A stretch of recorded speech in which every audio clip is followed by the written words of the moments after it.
Semangat pagi semuanya. Kita akan mengerjakan praktek 30. Tekniknya yang pertama adalah ketik dulu seluruh soalnya dari judul sampai tabelnya.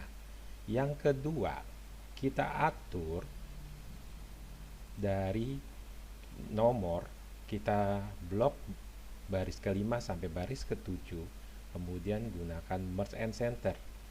Lalu pakailah middle and center biar posisi berada di tengah.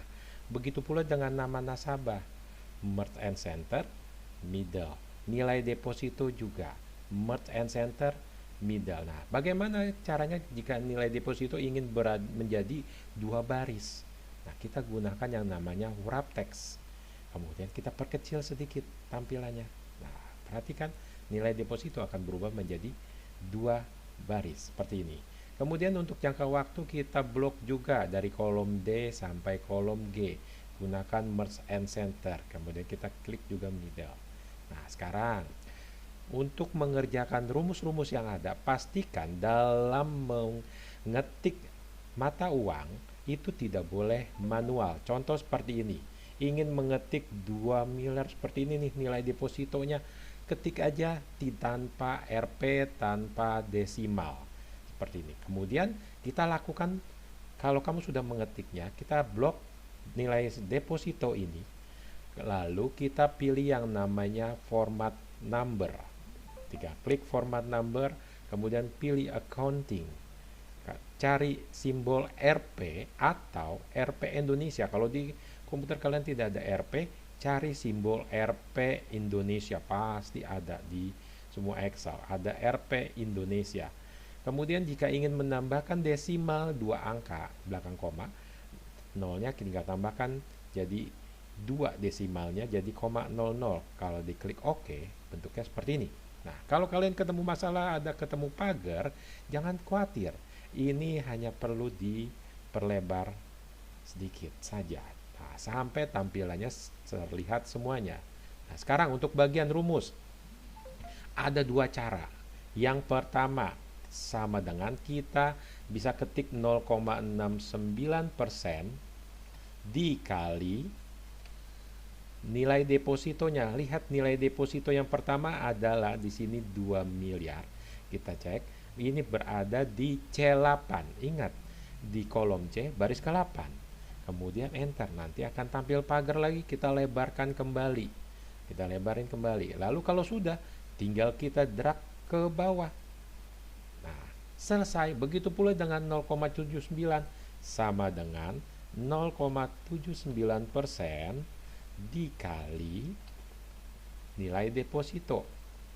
Enter lagi, lalu lebarkan kembali kolom E. Begitu pula dengan 0,99 sama dengan 0,99% dikali nilai deposito. Enter. Lalu 1,1, lebarkan dulu. 1,1% sama juga, sama dengan 1,1% dikali nilai deposito. Nah, kalau sudah semuanya seperti ini nih, kita atur dulu pengaturannya, lebar kolomnya. Kalau sudah seluruhnya, tinggal kita blok, lalu kita klik titiknya. Selesai. Jadi untuk tampilan bentuknya seperti ini. Nah, tadi ada cara yang kedua bagaimana? Nih, kalau saya hapus contoh yang pertama aja nih. Saya hapus. Cara yang kedua adalah sama dengan diklik 0,69% ini, kita tambahkan yang namanya dolar. Tambahin dolar di mana? Kita tambahkan dolar di kolom ini, D. Nah, kita tambahkan dolar biar lebih aman, tambahin dua-duanya deh. Begini. Ya, dikali dengan nilai deposito C8. Enter. Hasilnya tetap sama. Kalau di blok ke bawah, dia tetap sama hasil begini. Nah, sekarang mengerjakan nilai rata-rata deposito. Nilai rata-rata deposito, rata-rata itu menggunakan yang namanya average. Diketik average dalam kurung, di blok dari C8 sampai C17, lalu tutup kurung, enter. Begitu pula dengan nilai tertinggi adalah max. Nilai tertinggi max, blok lagi C8 sampai C17, tutup kurung, enter. Sama dengan lagi nilai terendah, min. Diblok kembali nilai depositonya, kemudian tutup kurung, enter. Nilai jumlah, namanya jumlah ini menggunakan sum untuk jumlah. Jumlah dari C8 diblok lagi, tutup kurung sampai C17, enter. Sekarang banyaknya nasabah. Banyaknya nasabah adalah menggunakan yang namanya count untuk banyaknya nasabah. Diblok lagi dari nilai deposito C8 hingga C17, tutup kurung, kemudian enter. Nah, begitu. Kalau sudah selesai semua, tinggal kita atur penggunaan tabel. Di blok dulu dari sini.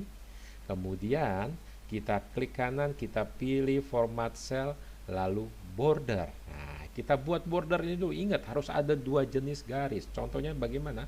Kita pilih dulu jenis yang paling tebal.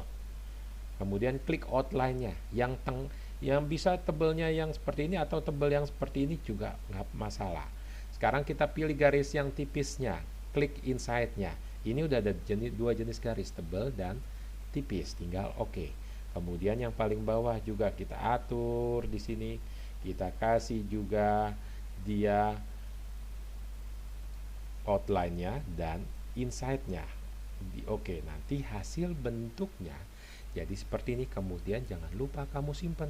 Setelah kamu simpan, kemudian kamu kirim ke Google Classroom. Oke, saya tampilkan kembali untuk model nilainya nih. Saya tampilin, mungkin lupa.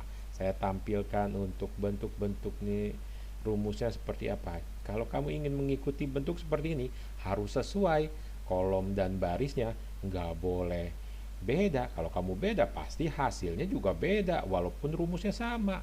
Makanya harus sesuai kolom dan barisnya, berada di kolom keberapa, baris keberapa.